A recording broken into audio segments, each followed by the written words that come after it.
But when you go out there looking for him and looking for Photoshops, I don't know whether it is not very useful. Mimi nataka kumalizia, because I wanted to say this. One of the reasons that somebody is saying tumeenda is because when we were at Stone Athi, Your Excellency, and you are leading the resolutions of the Stone Athi on who is going to be a leader where, one of them is saying, wewe SG, how could you represent? And I've been telling the person, when our leader is speaking, kama sasa atakuja ongea hapa, na wewe usimame pale, unaanza kumjibu, hiyo sio kuongea, that is heckling. It is heckling. And is a lack of decorum. You engage leadership in a structured and well-behaved manner. The issues he was heckling about, we had already talked about them, the leadership, and agreed on how we were going to help going forward.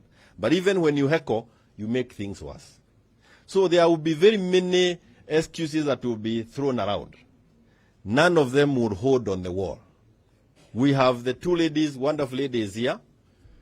I mean, this Mheshimiwa, she has come to her mara yake ya kwanza. Na akikuongeza, what is this? You know, if you have been in Punge once, twice, 3 times, na huwezi kuona kwamba hii safari kuna watu wanakudanganya, wewe kuna shida. Na ile safari tunaenda ni mzito kuliko hii ya kukubaliana hapa ati namna gani. So we actually want dedicated people. We are not out to kick people out. But if you choose to go to another party, do it decently. Resign, go, let us have a by-election. Those who want you, let us have them landing you on their ticket. Ukishida ni sawasawa, Kenya bado itaendelea. Lakini sio hii maneno ya kurukaruka, unaenda mguu uko nusu, umetuashia mguu ingine pande hii. Ama ile watu wanasema pole, we are together, we may not be together physically, but we are in together in spirit. Hatutaki hiyo roho ya kuachiwa, hapana, hata hiyo spirit beba. Kwa sababu kituagia hiyo spirit inakuja kusubua sisi, and it keeps us not going on. So I want to confirm here that we are here because we are here, and it's because we are part of this. And the journey that is ahead of us, we will move with it. We have, I know there will be other debates that we are going to have. I want to tell you the movement that we have of resisting a steal of our votes that was occasioned within Jubilee zones more than any other requires people, men and women of character, to keep going. This is another battle, just like the one that has been fought many times. Those days when Baba was fighting, alikuwa na watu walikuwa naitwa akina Mwite, Imanyara, Robia, nani mwingine, Koigi, Matiba, hawako sasa.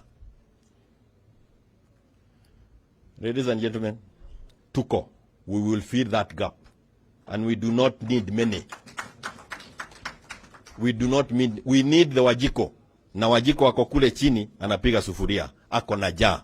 Kama wewe umeenda State House umechiba, wachana na wale ambao wako na jaa. We have not kicked anybody, we are still open. Lakini kama kuna magine hatuwezi wacha, lakini tunaendelea. Asanteni sana, and God bless you. Let me take this opportunity to welcome His Excellency Kalonzo Musyoka, the party leader, the party that has remained very steady. Haijayubayuba. They have resisted all the temptations. Thank you so much. Thank you. Thank you so much, Ndugu Jeremiah. Ndugu Raila Amolo Odinga, former Prime Minister and the coalition leader. Majority leaders who have been made to look like minority, Mheshimiwa Ndai, Mheshimiwa Mbui, and the teams in Parliament, minority, majority, minority in the Senate, Senator Stuart Mazayo, and Senator Ambua, and all the elected members of Parliament.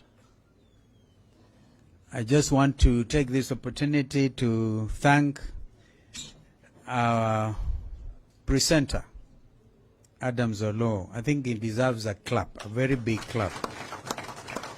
Because he spoke to us at a time when the world is in a spin, and where the whither the wind bloweth.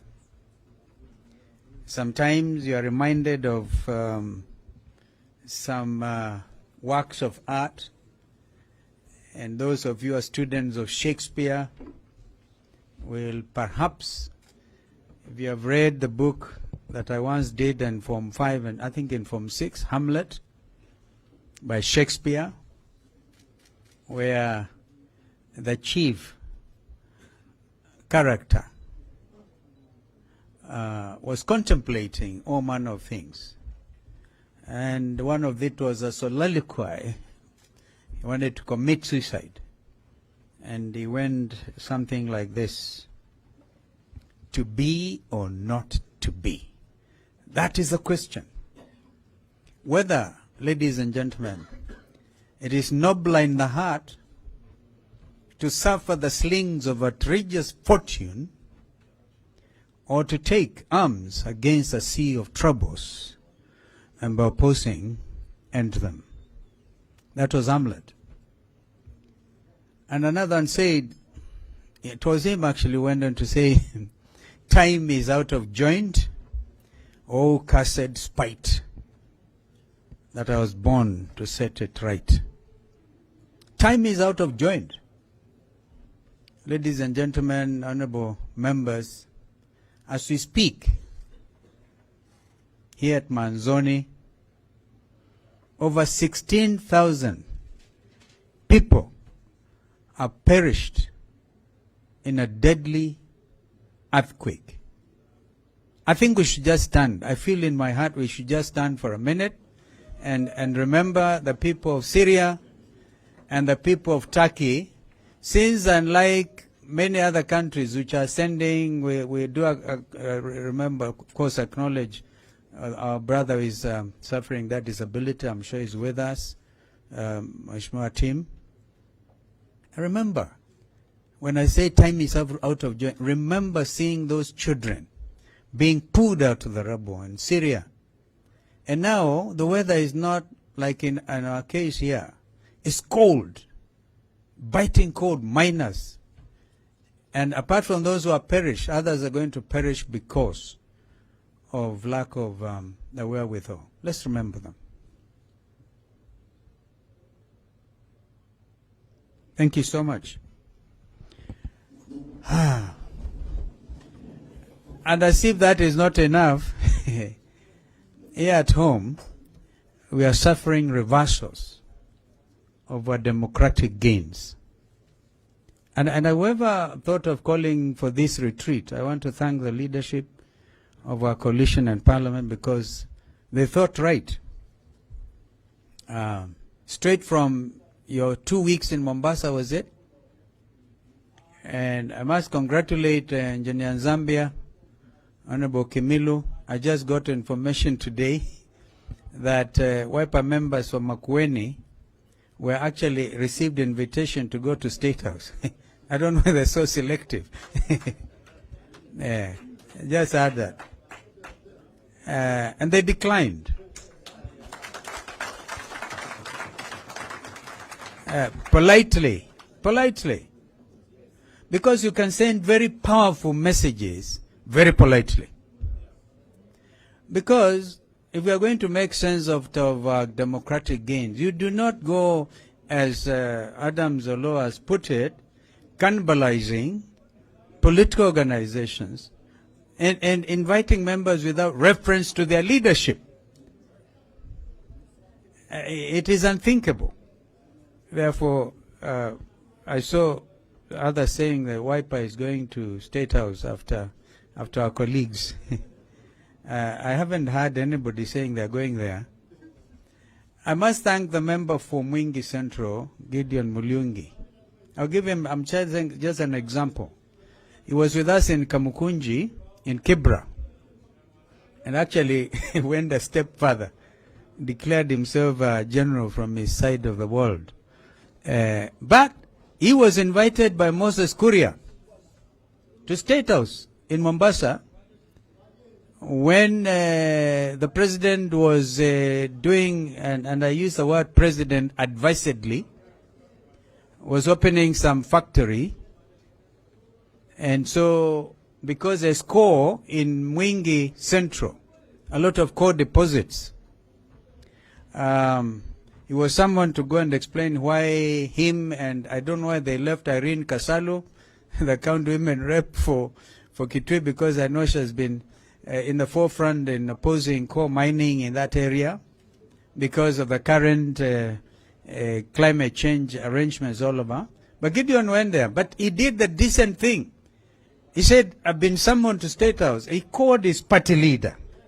He called his party leader. And I think that's the way to do it because of the urgency of the matter. And his committee was in Parliament. He just had the decency to call me, and I straight away said, please go. Because as Jeremiah said, if there are issues to do with your own constituency, you should feel free to do something. But then there's, take that against the negative, the opposite situation of a conspiracy to defraud democracy. A conspiracy to defraud democracy. Last night I was watching CNN, and a gentleman who is German has written a book, Ndugu, which I think we should look for and read. And Adams, please, I want to challenge you to look at that book and make a critique of it. The title of the book is Democratic Capitalism by one Wolf. And this morning, listening to BBC and the Director General of the World Health Organization, she was a Nigerian lady, very capable, and been asked, what do you say to the fact that globalization has died? And she said, allow me to differ with you. It hasn't.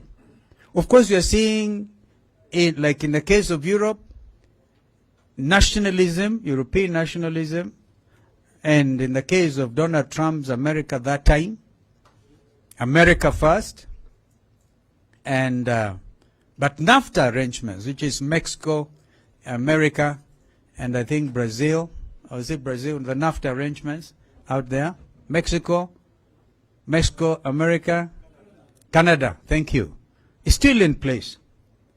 And we have in our region, of course, the building blocks towards African unity, the Abuja Declaration, if you remember, if some of you have looked at that. And therefore, the fact that we are strengthening regional integration as within East African community, that's why we're seeing the East African national anthem.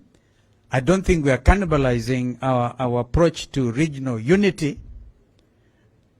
But Brexit, perhaps, was to blame for that kind of impression. And somebody last night was saying, Europeans, and actually quick to say, when President Zelensky makes a surprise visit to visit Prince Charles and the House of Commons and addresses them and asking, in fact, you are reminded of what Churchill once said during the Second World War, when he went to the US and said, give us the tools and we'll finish the job.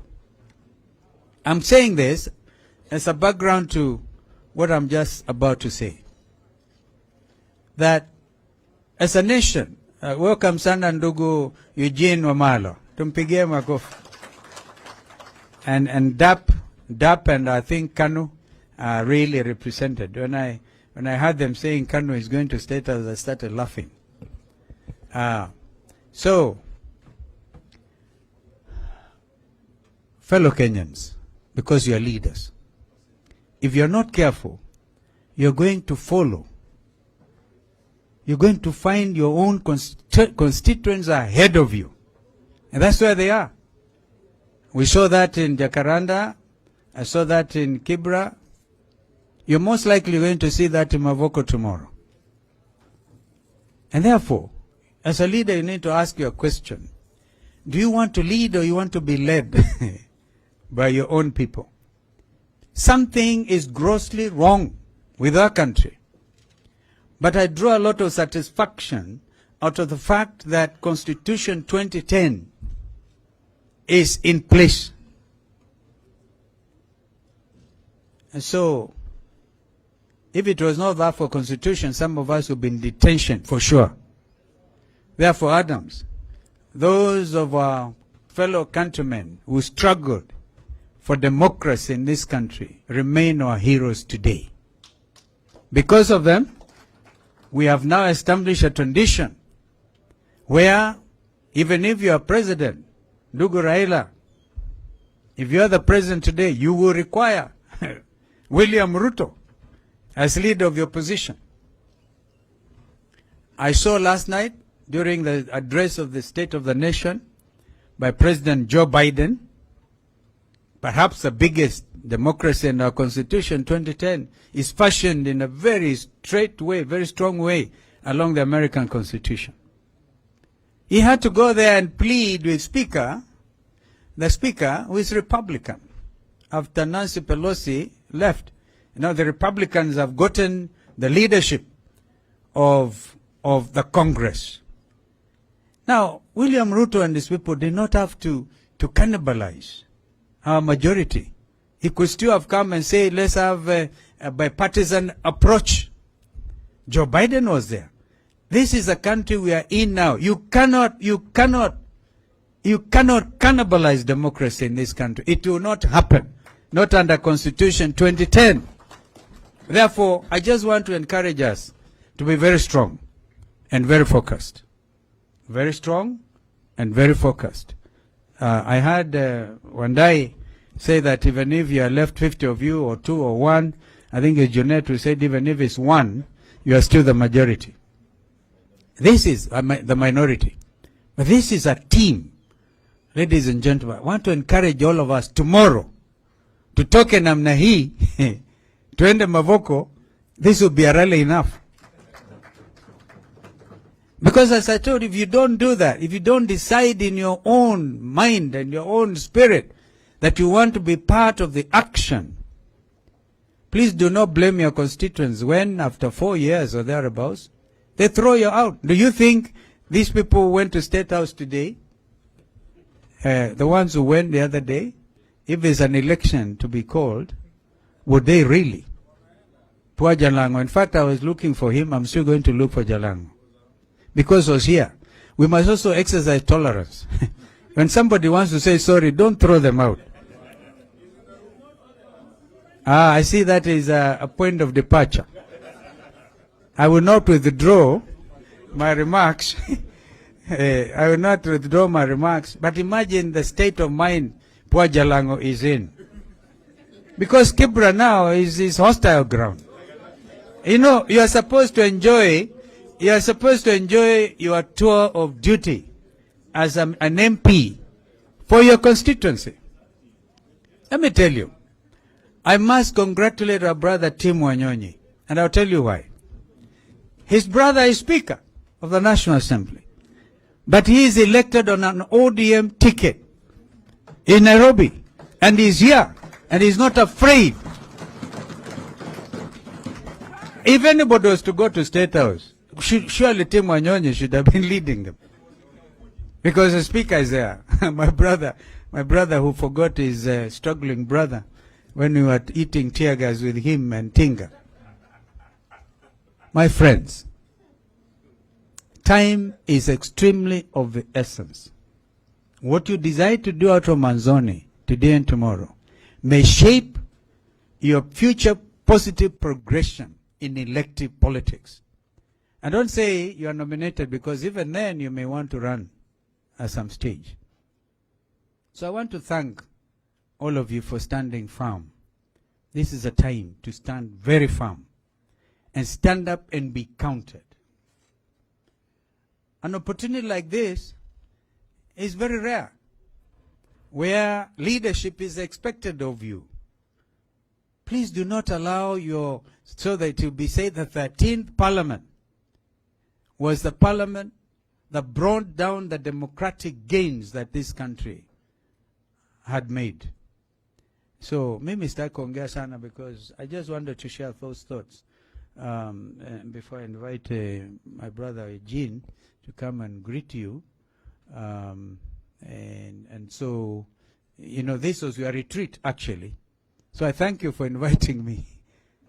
Thank you so much. You know, you didn't have to invite me because it's your retreat. Eh? Nani anaomba kura? Kwani hii kura ni ya leo? I'm here to accompany Baba. Wacha hiyo mambo ingine. Si ndio? Before we do that, we have some work to do.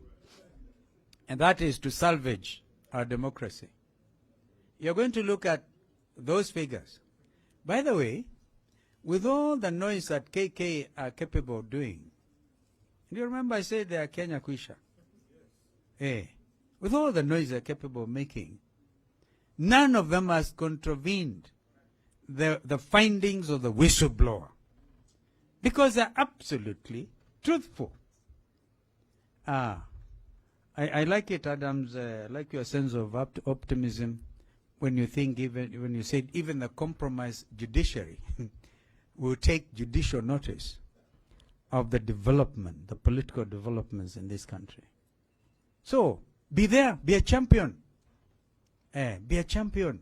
Let us really make sure this country is safe for the present generation and the generations to come. If we falter and go and eat ugali or whatever it is, we will be counted on the wrong side of history. Some of us have decided to stand for what is in the best national interest of our country. And this time, we are called upon to stand firm and be a true buffalo soldier. Because if you are not, the alternative is you go home. Yeah, if you want to go home, mapema, start now. But I'm quite sure you now know, even in your heart, in your own mind and heart, I'm sure you remember, you can feel that all is not well with our country. And the people themselves are crying out. The confusion in the education sector, real confusion. People think high cost of living is global. No. But we had an opportunity when former President Uhuru had to negotiate tough with the IMF executive director, whatever the title is, to say, please allow, my people are going to perish. We want these subsidies in fuel, yeah, so that we at least can manage to get around. But for anybody to jump up and say, oh, it is a world problem. No, no, no. Therefore, stand and dig in for sovereignty of this nation, because it's a very important nation in the world. Even if you are to look at the biblical teachings and see what happened when and wherever, and then the spiritual dimensions of where we are, even the remnant of the church is beginning to stand up. What was the remnant of the church? Because the church stood compromised, are beginning to say, wait a minute, all seems to have gone wrong. Ladies and gentlemen, welcome Ndugu Eugene Wamalwa.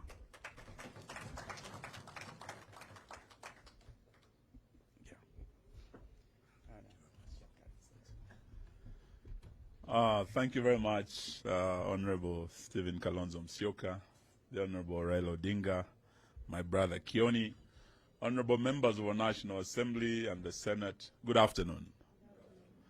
The danger of coming late is that you might either be irrelevant or you might be repeating what has already been said. So I don't want to say much, and just to give my apologies for arriving late.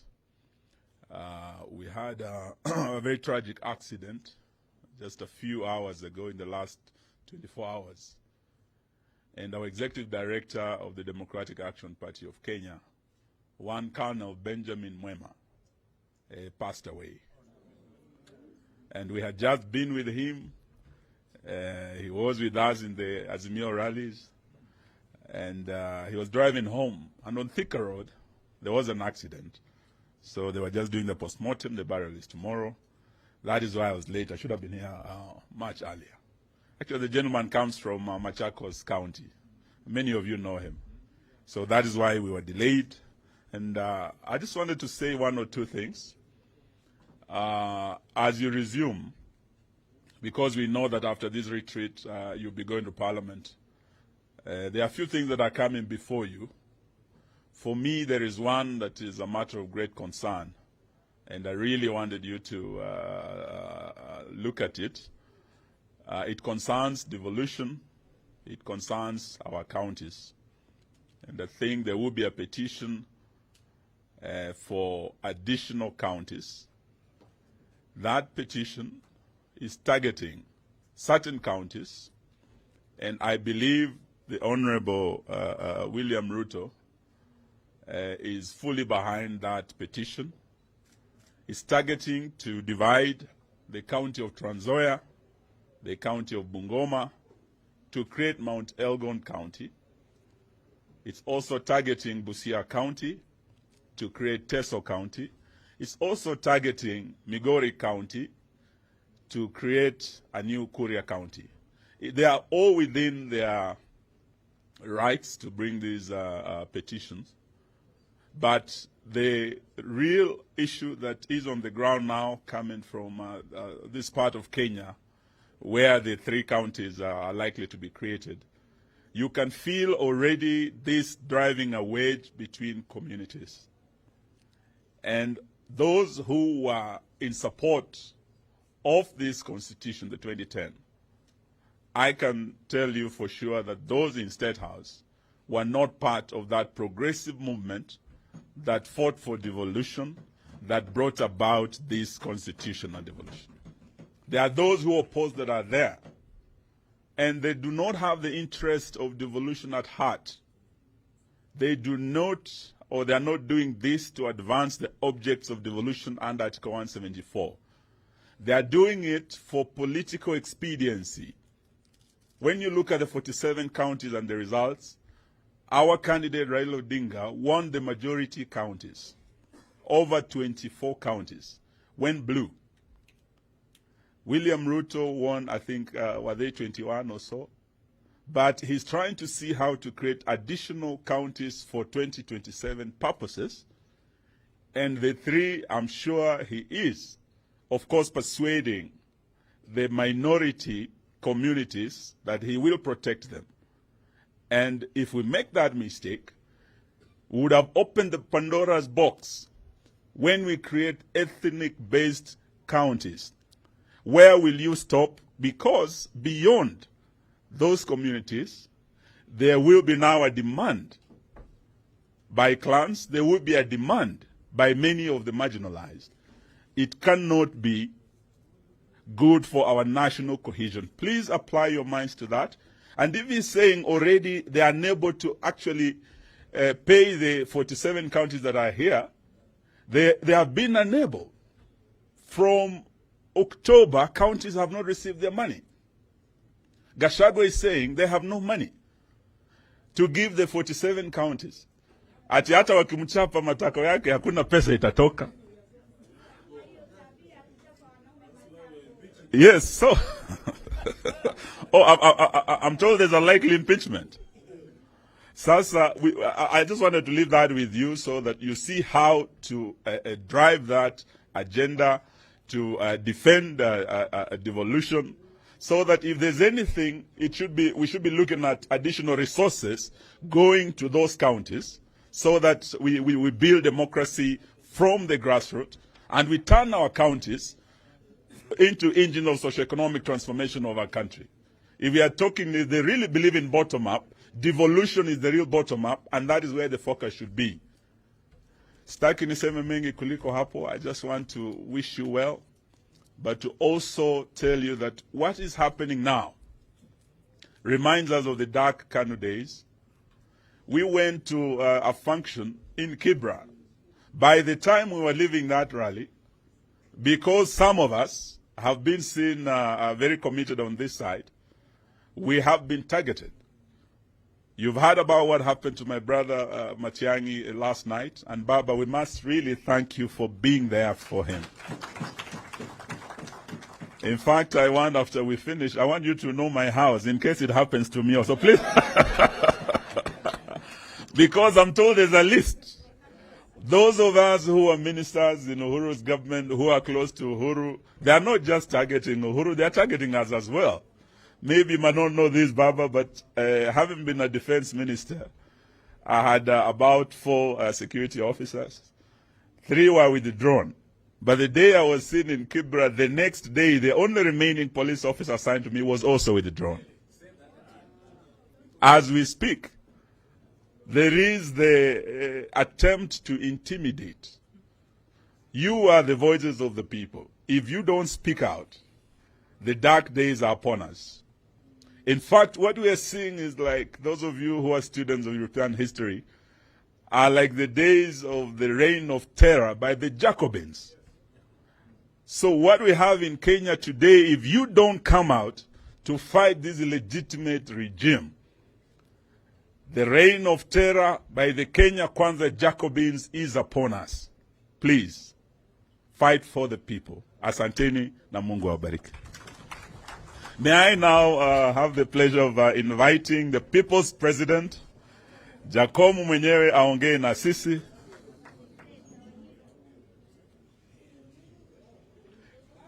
Karibu, karibu, Your Excellency.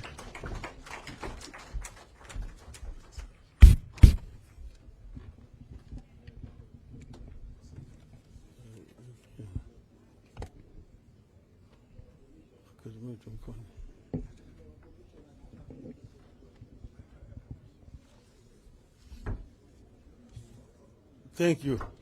You may be seated.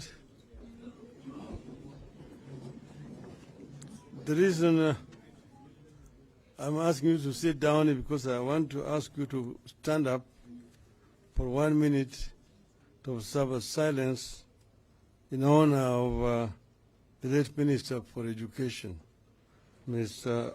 Professor Magoha.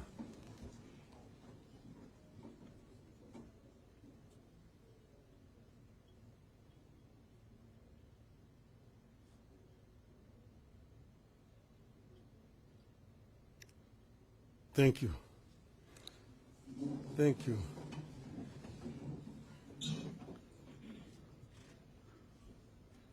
Wajumbe wa Azimio, hamjambo?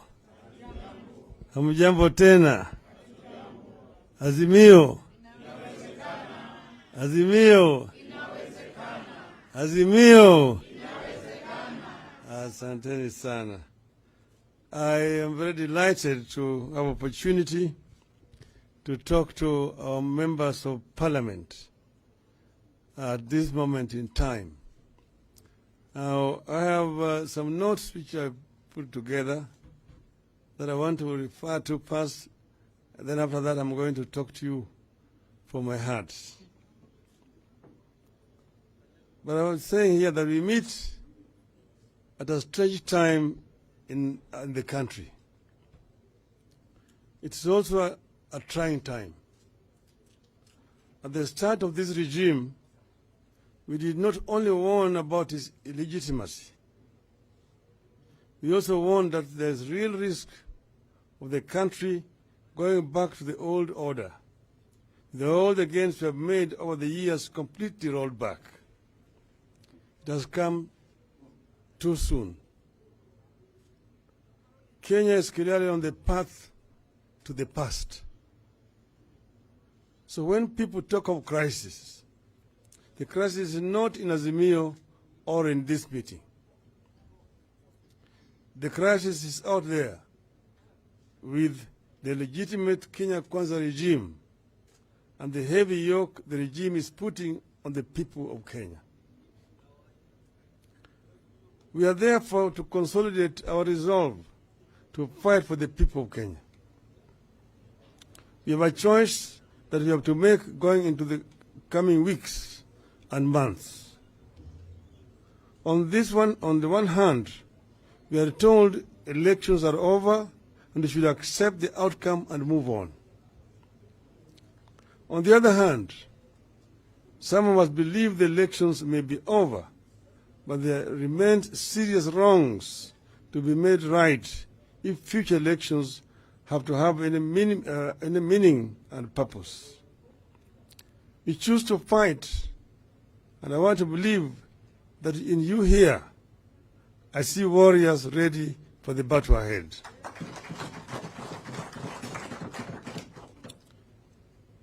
There are many freedoms we have to fight for on behalf of Kenyans. Today, I want to interest you in just two. One is the two freedoms we have to prioritize. The two are the ones which we want to prioritize in this period. First, there is social and economic freedom of the people of Kenya. Kenyans are hurting. They demand and deserve economic justice. Secondly, electoral freedom. The electoral justice that will ensure the votes the people of Kenya cast during elections are counted and are respected. We believe that social and economic justice goes hand in hand with the struggle for electoral justice. They care about statistics. How much money has been collected in taxes? How much loan the people have taken? The percentage at which the economy is growing. Illegitimate regimes don't realize that behind those statistics, there are real human beings bearing a yoke they do not deserve and cannot survive. That is where we are today with Kenya Kwanza. It is about statistics, not the people. Kenyans deserve a government that understands that the people are hungry and angry, that people need jobs, that people need wage increases to be able to live with dignity, that people need better prospects for the future. Kenyans want and deserve to live well and eat well. They want good and well-paying jobs, and they want their salaries to be constantly adjusted above the inflation. I know no nation in history that has ever put up with such a huge tax burden as Kenyans are bearing today and survived. Kenyans now work for taxes. Tax now comprises close to half of the prices of goods our people buy. And I give an example. Today, if you pay 100 shillings for water, 70 shillings of that money is tax. Kenyans need justice on taxation front, and we're the only people to take up this battle. We must force an end to taxation policies that place heavier tax burden on the middle class and the extreme poor, while those to the administration easily avoid taxes and are reimbursed their proceeds through proceeds of crime. We must lead Kenyans to demand social and economic justice predicated on access to jobs, a fair minimum wage, a free education for all our children, in addition to abolition of punitive taxes. The country is crying for social programs that can lift the people from poverty.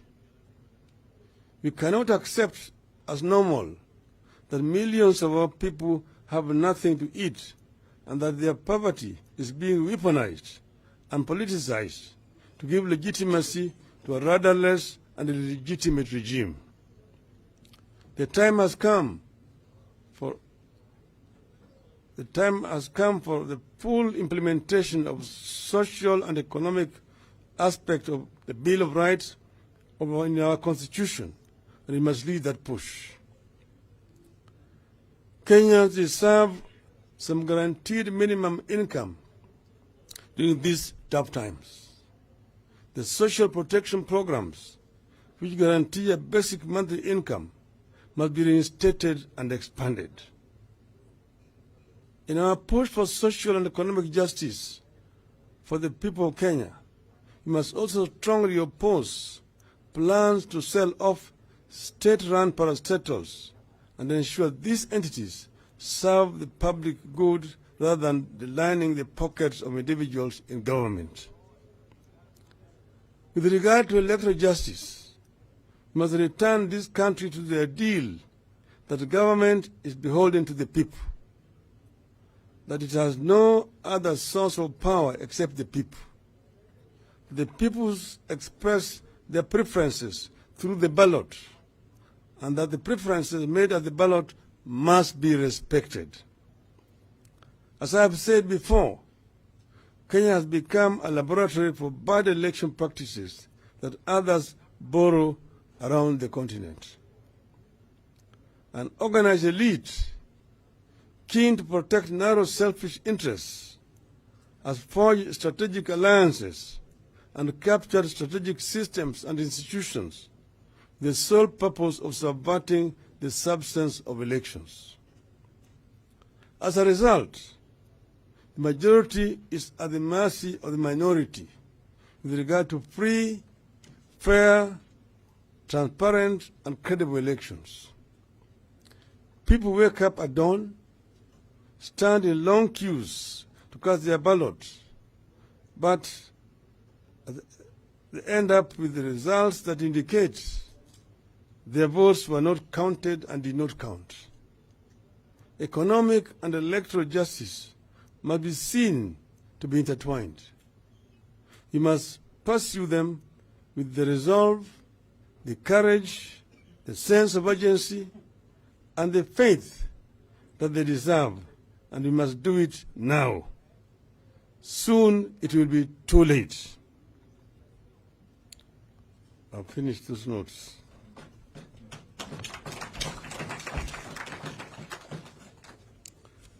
Then now, I want to now add a few points. First of all, what Professor Adams Olow mentioned to you people, and also what my other three brothers here have talked about. One, I want to begin to tell you here that nobody has asked for, and there will be no handshake. They've kept on talking wherever they go, oh, these people are doing this because they want to be called for handshake and so on. You have not asked anybody for handshake, and we don't want any handshake. What we are talking about is we are doing this in the interest of this country. In the last elections, we negotiated with Honorable Uhuru Kenyatta, and what we agreed on was put in a memorandum of understanding, which we made public on the day of the handshake. And that is what informed the decision to set up a task force which came up with the BBI. That was the basis of the handshake. We then, as the opposition, never had any position in government. We did not even appoint a CS, not even a minister. So there's been a propaganda which has been spread by this team of Kenya Kwisha that we were responsible for the problems within Jubilee government. We never had a say in the Jubilee government. We never had anybody appointed even as a head of parastatal in the Jubilee government. Not even a permanent secretary in the Jubilee government. We have never had. They are the ones who are in government, the ones who are living there, earning a salary, having protection of security and so on, and yet they come out to the government and saying that the government had failed. If it failed, they were part and parcel of that failure, not us. Now, those who have spoken before have given you historical background to political development in our country from independence to where we are. We had a multi-party system at independence. We had KANU and KADU and APP. Eventually, KADU and APP dissolved and joined KANU. They all joined KANU without having to go for any by-elections. They just walked across the aisle from one side to the other side. But later on, when there was now internal contradictions within KANU, then they came up with a constitutional amendment that required that if you left the party that sponsored you into parliament and you resign from that party, then you have to go back for a by-election, a re-election, to seek the mandate. That existed at the period when they had the KPU. Then, after KPU was banned, we had now a de facto one-party state, de facto, from 1969 to 1982, when they came up with another amendment that made the country now a de jure single party. Now you either are a member of just KANU, that's the only when you can be elected. And if you were suspended or expelled from the party, you automatically lost your parliamentary seat. And by-election was held in your constituency. That went on until we put pressure for repeal of Section 2A and allowing for formation of other political parties, which we achieved in 1991. After that, we had the first multi-party elections in 1992. And then we went into parliament. We had KANU, Ford Kenya, Ford Asili, and the DP. We had also Kenya Social Congress of the late George Anyona. After the swearing in, the swearing in and the election of the Speaker, before Parliament was officially inaugurated by the President, some members defected. One from Port Kenya, one from the DP. And this now occasioned a by-election. They were defecting to the ruling party, to KANU. But the requirement is that if you defect from the party that sponsored you in the parliament, you have to go for a by-election. And we have by-elections in Migori and in Bonchari. Later on we had by-elections in Lugari, when Pili Wawire, the MP, then defected. There was also a by-election in Hamisi, when the Member of Parliament, late Mr. Haniri, defected. Later on we had by-elections in Ikolomani, in Lurambi, in Shinyalu, when members there defected. We had also by-elections in Diwa, in Nyatiki constituency. Each time a member of parliament left the party that sponsored them to parliament, they had to resign and go and seek fresh mandate. That was the rule. I myself resigned from the party that had sponsored me into elections, Ford Kenya, when we disagreed irreparably with the leadership. I resigned and went and sought a fresh mandate from the people of Lang'at, and I was re-elected. This was the situation during all that period of time until now we came to 2010 Constitution. The 2010 Constitution now created a presidential system of government. But all the same, it says clearly that Kenya is a multi-party democracy. Kenya is a multi-party democracy.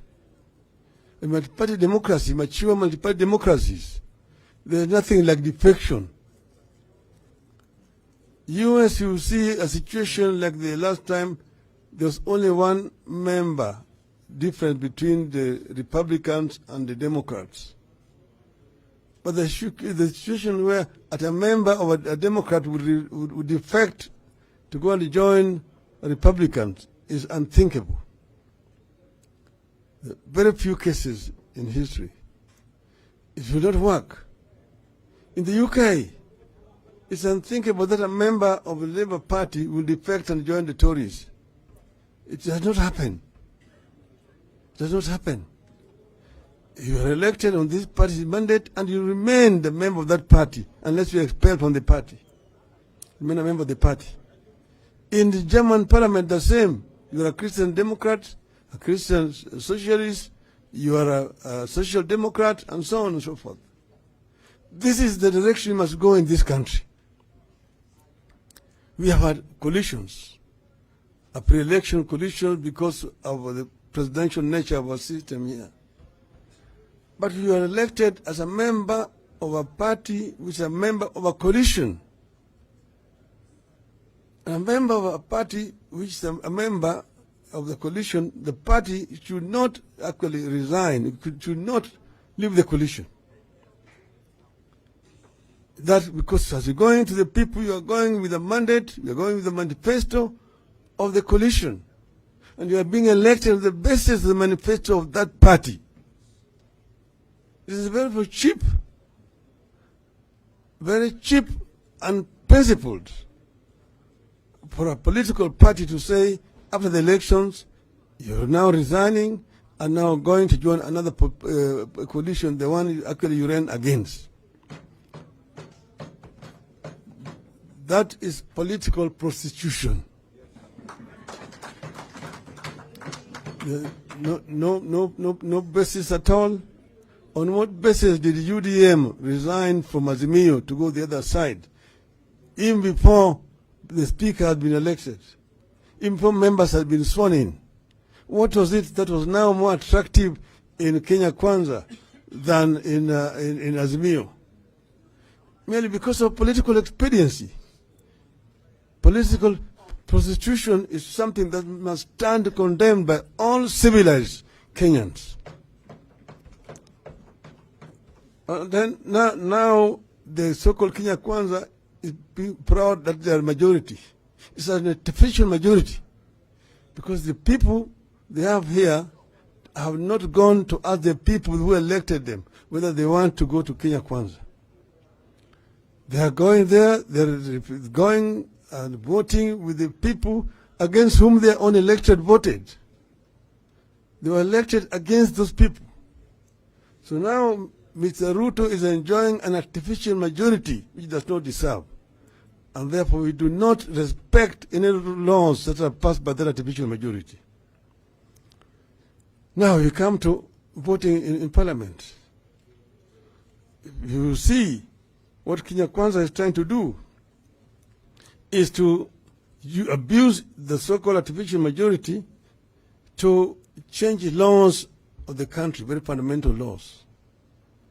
You have a situation where you find that the I don't want to call him president, the head of the executive, is writing to the speaker for the speaker to initiate a legislation that will end up with creating a position of a leader of official opposition.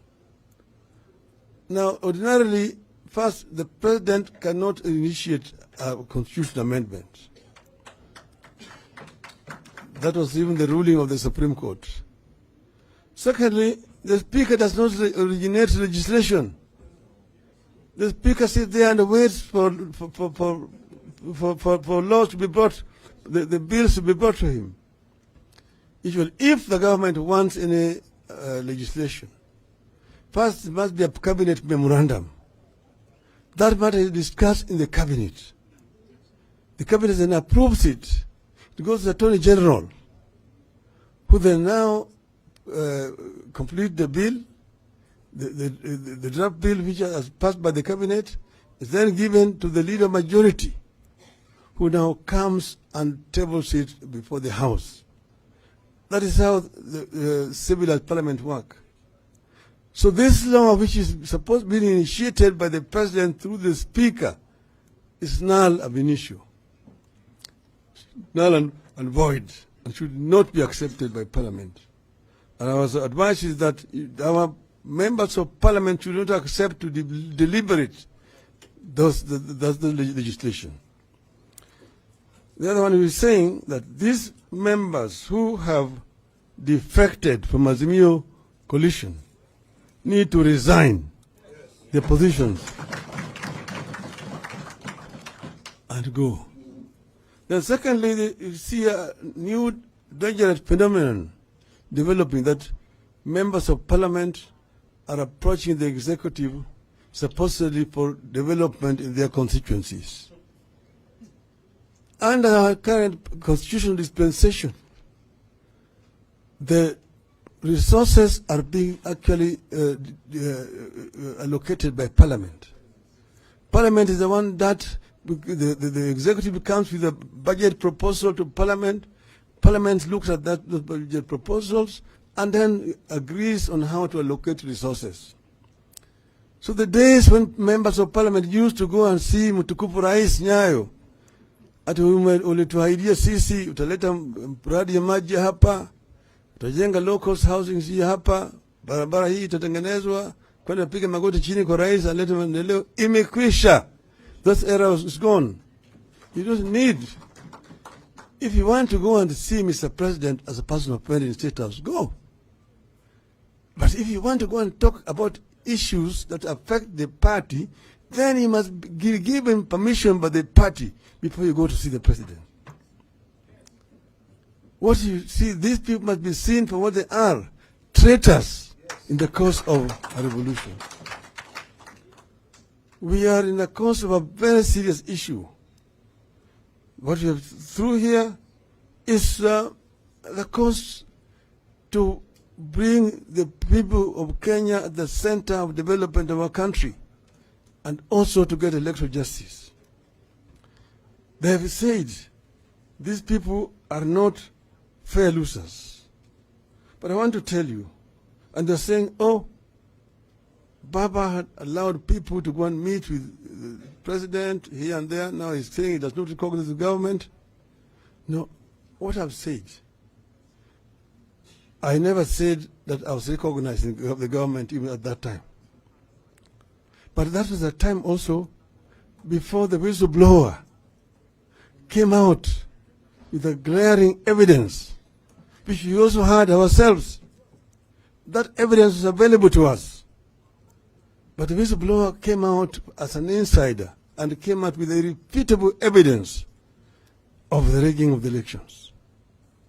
That information which is there, I want to invite you to know, is information that is verifiable.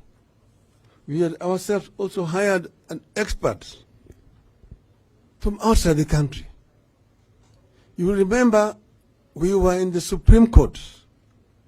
And the Supreme Court, our lawyers demanded that we be allowed access to the server so that we can be able to get authentic information.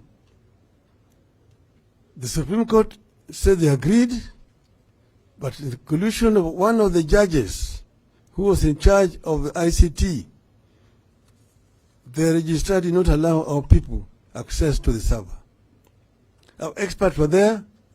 A letter came from the company that was offering providing the services, Smartmatics, saying that they cannot allow access to the server because that would infringe on their proprietary rights. Here is a company hired by the government, paid to provide the technical services for the country. And there's a dispute over the results. And one of the parties to the dispute is asking to be allowed access to the server, so because that is where the information went. And the company is refusing to allow us access to the server. And then later on, the Supreme Court comes out and saying, we do not have a case. Now, I think it is important for me to point out to the members here, the structure that was in place on the 9th of August, when Kenyan people went to vote. That structure is you had what you call the KIMS system. The voters were being identified biometrically. And after they've been identified, they're being given ballot papers to go and cast. At the end of the day, these ballot papers were being counted. And after they've been counted, then the presiding officer at the polling station would enter them in a form that they call Form 34A. That 34A will be completed. Then the presiding officer would sign, and then the agent would countersign. Then the presiding officer would announce the results publicly, and then he would scan those results and press a button to transmit to the server.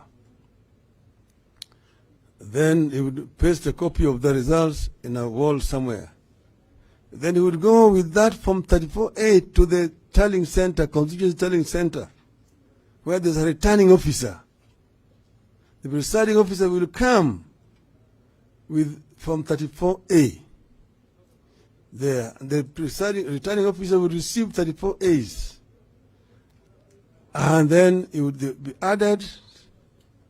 This is now on Form 34B. They will be added, and after they will be added, you will sign with this ID number, telephone number. Then the agent of the parties will countersign. Then he will stamp the IB stamp. Then he will announce the results. And then he will again scan and transmit.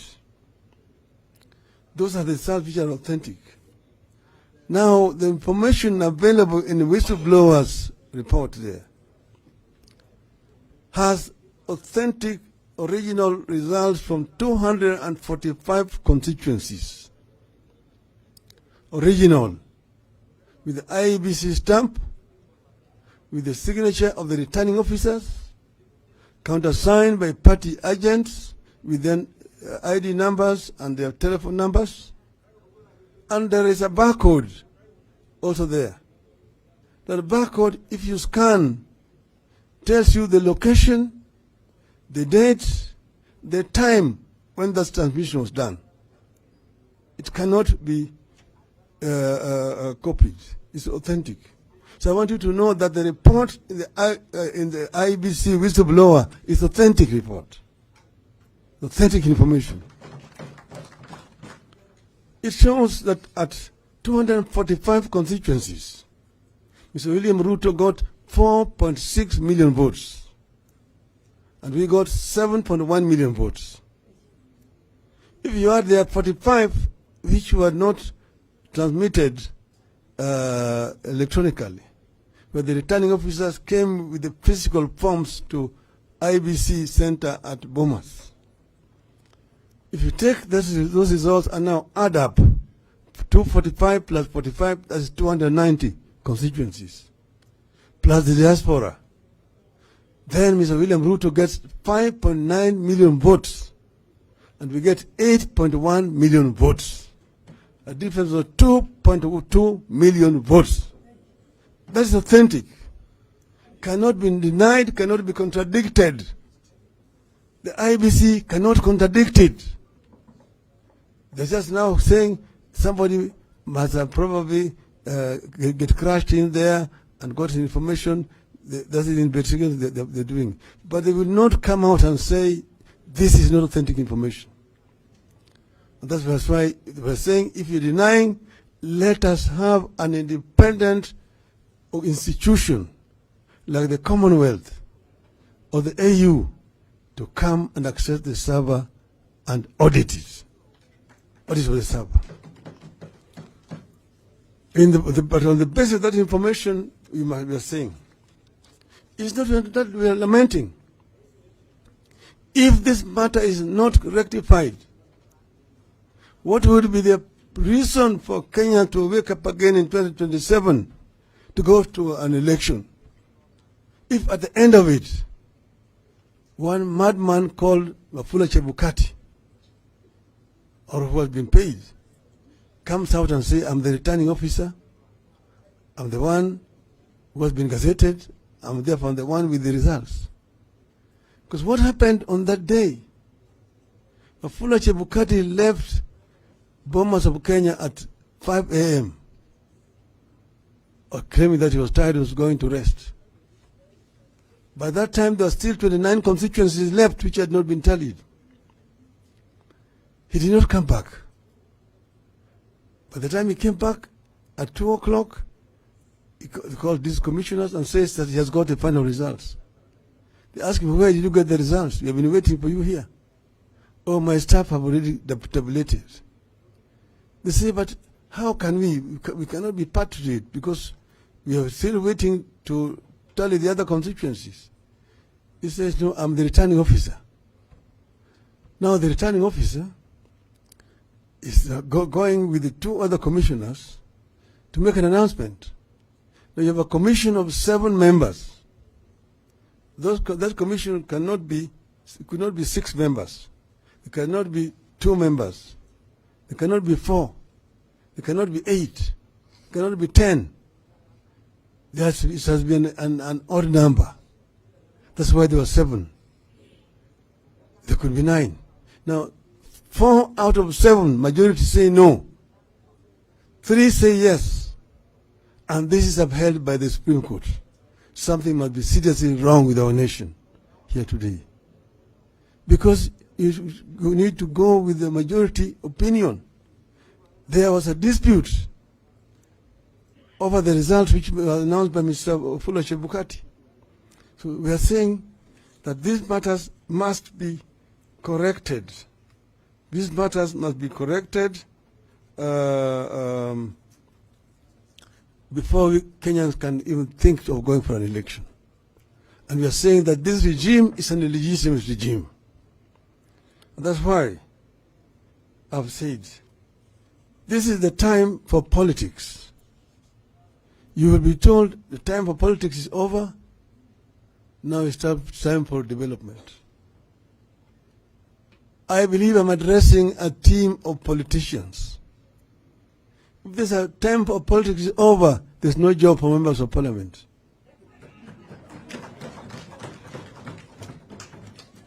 Because that's what you're doing, that's what you're paid for. You're politicians. That's why you're in parliament. And politics and development are intertwined. Politics and development are intertwined like 2 mating dogs.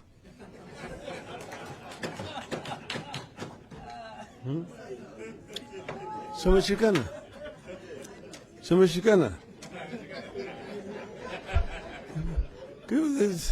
This is what you're paid for. You're paid to politics. You're paid to politics. If the time for politics is over, then close parliament and let the bureaucrats continue doing the development. The work of politicians is to politic, and politics is development. And that's why there's no need for politicians to go and beg the executive for development. That is the right of the people of Kenya. People of Kenya pay taxes. They pay taxes, and that's why it should not be like as if it is a generosity of the president that you're going to get roads. That's because of the president is considerate, you're going to get water. You're going to get health centers. You're going to get affordable housing scheme. That is why you go to national government with a clear mandate, and you also have county government with a clear mandate. And our party, our movement must be seen to be defending devolution. Devolution is an outcome of a very lengthy process. And there are very many people who opposed devolution. They didn't want it. So we must insist. These people had said that we are going to go to 35%. Now they're not even able to give 15%. So Parliament, both Senate and the National Assembly, must stand up and defend the county government. They say they're wanting 480 billion. That is what the minimum 425 billion. That must be given because that is what has also been approved by the commission. So therefore, want to finish by saying we are having barazas with the people, consultative barazas, people's barazas, which will help us to actually articulate the views of the people. We must have this, we must continue to have these barazas. These barazas will help us to sensitize our people of their democratic rights, which has been stolen. These people know that they stole elections, and they want to rule you as if they won elections. And they want to turn this country into a single-party dictatorship. So the parties will have no voice in parliament. And they are trying to use money and so on to woo people into their side. So let's go to the people. The power to the people. So we are going to have these consultative meetings, and they're not going to last very long. But we must have them. Tomorrow we are going to be in Maboko Declaration. On Sunday, we are going to be in Busia. On Monday, we will be in Kisii. Then, on Friday or Saturday, we are going to be in Narok. That we have already agreed with Olekina there. So these are Azimio barazas, consultation with the people of Kenya. And I invite all our members who are available to come there and show the pace of Azimio. Azimio must bring the change that this country very badly requires. This is the mission. This is the responsibility of our people. And this is what I am actually delivering back to you people. I'm throwing a challenge. Stand up and be counted on the right side of history in our country. Thank you. Azimio.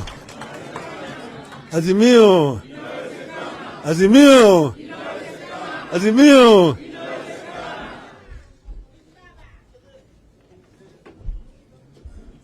Can we give Baba a round of applause that he surely deserves? Let's just be seated for a few minutes. Just 1 minute. Kidogo tu, Honorable Wanjala. Just 1 second. Some housekeeping issues. We are doing well so far. And as you know, we are here until tomorrow. Okay?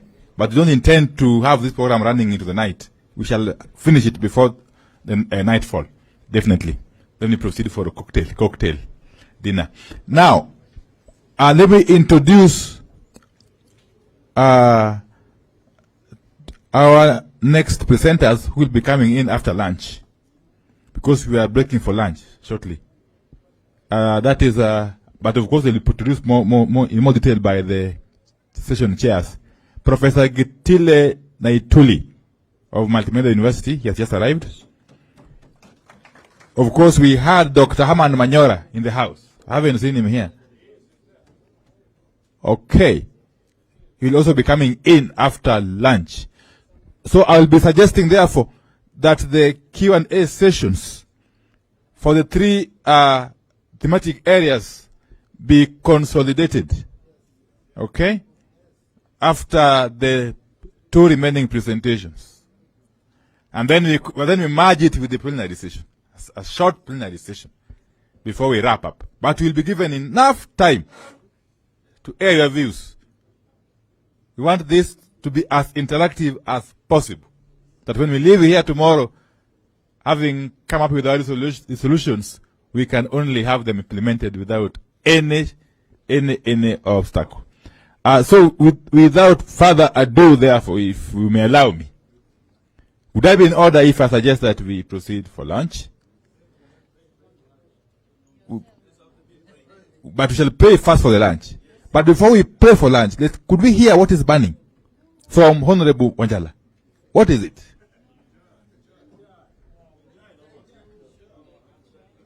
Yes, proceed, Honorable Wanjala.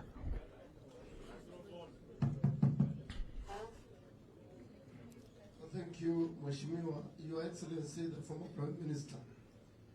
You have explained to us, and some of us, we have been in this struggle right from 1992.